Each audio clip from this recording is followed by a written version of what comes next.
A Triumph of Surgery by James Herriot. I was really worried about Tricky this time. I had pulled up my car when I saw him in the street with his mistress and I was shocked at his appearance. He had become hugely fat, like a bloated sausage with a leg at each corner. His eyes, bloodshot and rheumy, stared straight ahead and his tongue lolled from his jaws. Mrs. Pumphrey hastened to explain. He was so listless, Mr. Herriot. He seemed to have no energy. I thought he must be suffering from malnutrition, so I have been giving him some little extras between meals to build him up, some malt and cod liver oil and a bowl of Horlicks at night to make him sleep. Nothing much really. And did you cut down on the sweet things as I told you? Oh, I did for a bit, but he seemed to be so weak I had to relent. He does love cream cakes and chocolates so I can't bear to refuse him. I looked down again at the little dog. That was the trouble. Tricky's only fault was greed. He had never been known to refuse food. He would tackle a meal at any hour of the day or night. And I wondered about all the things Mrs. Pumphrey hadn't mentioned. Are you giving him plenty of exercise? Well, he has his little walks with me as you can see, but Hodgkin, the gardener, has been down with lumbago, so there has been no ring throwing lately. I tried to sound severe, now I really mean this. If you don't cut his food right down and give him more exercise he is going to be really ill. You must harden your heart and keep him on a very strict diet. Mrs. Pumphrey wrung her hands. Oh, I will, Mr. Herriot. I'm sure you are right, but it is so difficult, so very difficult. She set off, head down, along the road, as if determined to put the new regime into practice immediately. I watched their progress with growing concern. Tricky was tottering along in his little tweed coat. He had a whole wardrobe of these coats, for the cold weather and a raincoat for the wet days. He struggled on, drooping in his harness. I thought it wouldn't be long before I heard from Mrs. Pumphrey. The expected call came within a few days. Mrs. Pumphrey was distraught. Tricky would eat nothing, refused even his favorite dishes, and besides, he had bouts of vomiting. He spent all his time lying on a rug,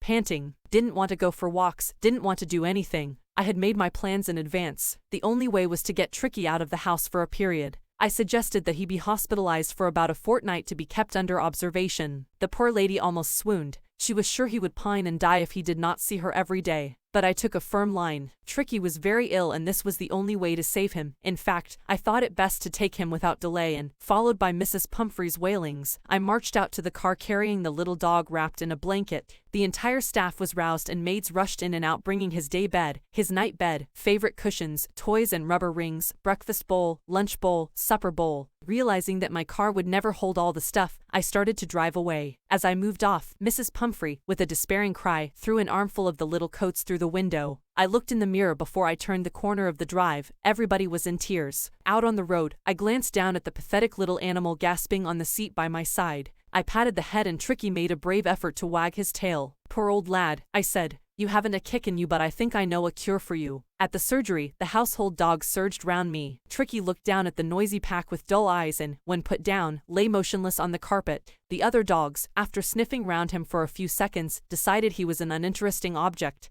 and ignored him. I made up a bed for him in a warm loose box next to the one where the other dogs slept. For 2 days I kept an eye on him, giving him no food but plenty of water. At the end of the second day he started to show some interest in his surroundings and on the third he began to whimper when he heard the dogs in the yard. When I opened the door, Tricky trotted out and was immediately engulfed by Joe, the greyhound, and his friends. After rolling him over and thoroughly inspecting him, the dogs moved off down the garden. Tricky followed them, rolling slightly with his surplus fat. Later that day, I was present at feeding time. I watched while Tristan slopped the food into the bowls. There was the usual headlong rush followed by the sounds of high-speed eating. Every dog knew that if he fell behind the others he was liable to have some competition for the last part of his meal. When they had finished, Tricky took a walk round the shining bowls, licking casually inside 1 or 2 of them. Next day, an extra bowl was put out for him and I was pleased to see him jostling his way towards it. From then on, his progress was rapid. He had no medicinal treatment of any kind but all day he ran about with the dogs, joining in their friendly scrimmages. He discovered the joys of being bowled over, tramped on and squashed every few minutes. He became an accepted member of the gang, an unlikely, silky little object among the shaggy crew, fighting like a tiger for his share at mealtimes and hunting rats in the old henhouse at night. He had never had such a time in his life. All the while, Mrs. Pumphrey hovered anxiously in the background,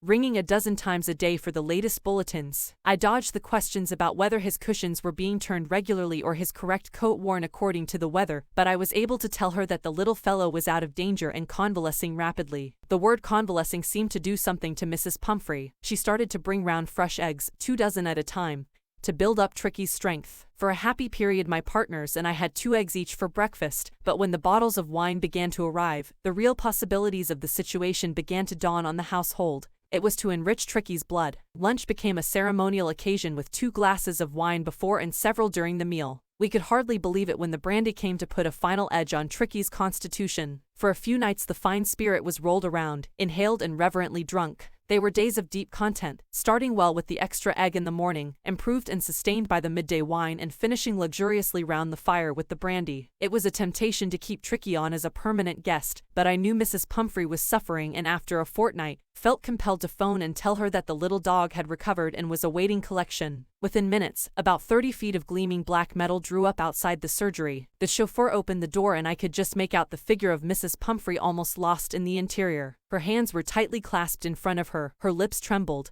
"Oh, Mr. Herriot, do tell me the truth. Is he really better?" "Yes, he's fine. There's no need for you to get out of the car, I'll go and fetch him." I walked through the house into the garden. A mass of dogs was hurtling round and round the lawn and in their midst, ears flapping, tail waving, was the little golden figure of Tricky. In 2 weeks he had been transformed into a lithe, hard-muscled animal. He was keeping up well with the pack, stretching out in great bounds, his chest almost brushing the ground. I carried him back along the passage to the front of the house. The chauffeur was still holding the car door open and when Tricky saw his mistress he took off from my arms in a tremendous leap and sailed into Mrs. Pumphrey's lap. She gave a startled "ooh," and then had to defend herself as he swarmed over her, licking her face and barking. During the excitement, I helped the chauffeur to bring out the beds, toys, cushions, coats and bowls, none of which had been used. As the car moved away, Mrs. Pumphrey leaned out of the window. Tears shone in her eyes. Her lips trembled. "Oh, Mr. Herriot," she cried, "how can I ever thank you? This is a triumph of surgery.